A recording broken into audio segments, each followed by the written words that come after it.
नमस्कार दोस्तों, आपका हमारे इस YouTube channel only for study में बहुत बहुत स्वागत है। तो दोस्तों, आज हम हिंदी के कुछ महत्वपूर्ण क्वेश्चनों के बारे में चर्चा करेंगे जो हर एग्जाम की दृष्टि से महत्वपूर्ण माने जाते हैं। तो चलिए शुरू करते हैं। तो शुरू करने से पहले अगर आपने हमारे इस YouTube चैनल को अभी तक सब्सक्राइब नहीं किया तो कृपया सब्सक्राइब कर लें ताकि हमारी वीडियो का नोटिफिकेशन आप तक पहुँच सके। तो चलिए शुरू करते हैं। इसका पहला क्वेश्चन है कि हिंदी भाषा का प्रारंभ कब से माना जाता है। तो हिंदी भाषा का जो प्रारंभ है वो 1000 ईसा पूर्व से माना जाता है। कब से माना जाता है? 1000 ईसा पूर्व से। फिर है हिंदी भारत के कितने राज्यों की राजभाषा है? हिंदी भारत के कितने राज्य भाषाओं की राजभाषा है? ये है 10 राज्यों की। फिर है हिंदी की देवनागरी वर्णमाला में कुल कितने वर्ण हैं? यानी हिंदी की देवनागरी में कितने वर्ण हैं? ये है 52 वर्ण।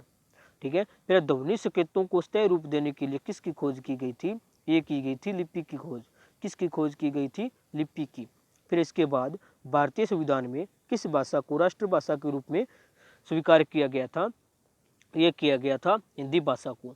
फिर किंडरगार्टन विधि के आविष्कारक कौन है? ये आविष्कारक है फ्रोबेल। कौन है? फ्रोबेल जी हैं। फिर देवनागरी लिपि एक कौन सी लिपि है? यह है वैज्ञानिक लिपि। देवनागरी कौन सी लिपि है? देवनागरी एक वैज्ञानिक लिपि है। फिर त्रिभाषा सूत्र में कितनी भाषाओं का अध्ययन अनिवार्य रूप से किया जाता है? ये किया जाता है 3 भाषाओं का। कितनी भाषाओं का? 3 भाषाओं का। फिर भाषा एक सांकेतिक साधन है। यह किसकी युक्ति है? यह युक्ति है बाबूराम सक्सेना की। किसकी युक्ति है ये? बाबूराम सक्सेना की। फिर संस्कृत के महान व्याकरण पाणिनि ने अपनी महान कृति अष्टध्यायी में व्याकरण को क्या कहा? इन्होंने व्याकरण को शब्दानुशासन कहा। इन्होंने व्याकरण को शब्दानुशासन कहा। फिर हिंदी को राष्ट्रभाषा का दर्जा कब प्रदान किया गया था? हिंदी को राष्ट्रभाषा का जो दर्जा है वो 14 सितंबर 1949 को किया गया था। कब किया गया था? 14 सितंबर 1949 को। फिर भाषा का मानक रूप बालक कहाँ सीखता है? ये सीखता है विद्यालय के अंदर। फिर पंचतंत्र किसकी रचना है? ये है विष्णु शर्मा की। पंचतंत्र किसकी रचना है? ये है विष्णु शर्मा की। फिर इसके बाद कालिदास की सर्वप्रसिद्ध रचना कौन सी है? ये है अभिज्ञान शाकुंतलम। ये कौन सी है? अभिज्ञान शाकुंतलम। फिर अष्टध्यायी किसकी रचना है? ये है पाणिनि की। अष्टध्यायी किसकी रचना है? पाणिनि की। फिर है गीतांजलि के रचनाकार कौन है? यह है रविंद्रनाथ टैगोर। गीतांजलि के रचनाकार कौन है? रविंद्रनाथ टैगोर। फिर है ए मेरे वतन के लोगों जरा आंख में भर लो पानी। गीत के रचनाकार कौन है? यह है कवि प्रदीप सिंह। कौन है? कवि प्रदीप। फिर है हिंदी का सर्वप्रथम अखबार का क्या नाम था? यह था उदंड मार्तंड। कौन था? उदंत मार्तंड। फिर है राष्ट्र कवि की उपाधि किस कवि को दी गई थी? ये दी गई थी मैथिली शरण गुप्त को। राष्ट्र कवि की उपाधि किस कवि को दी गई थी? ये दी गई थी मैथिली शरण गुप्त जी को।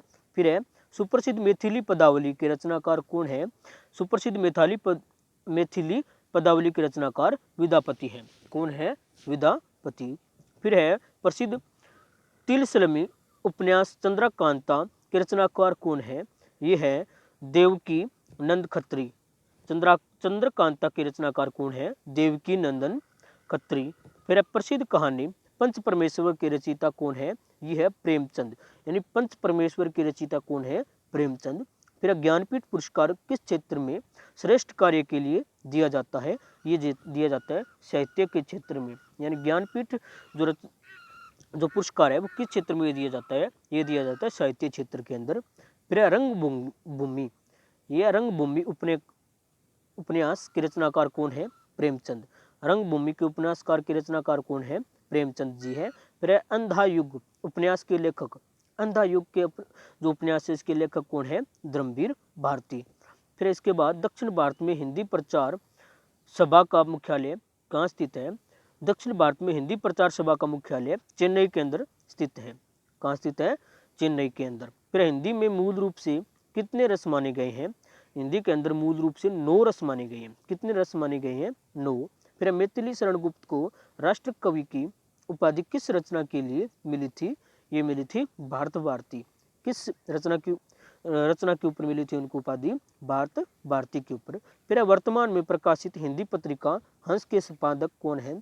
ये है राजेंद्र यादव। कौन है? राजेंद्र यादव। फिर राजभाषा सूची में कितनी भारतीय भाषा शामिल है?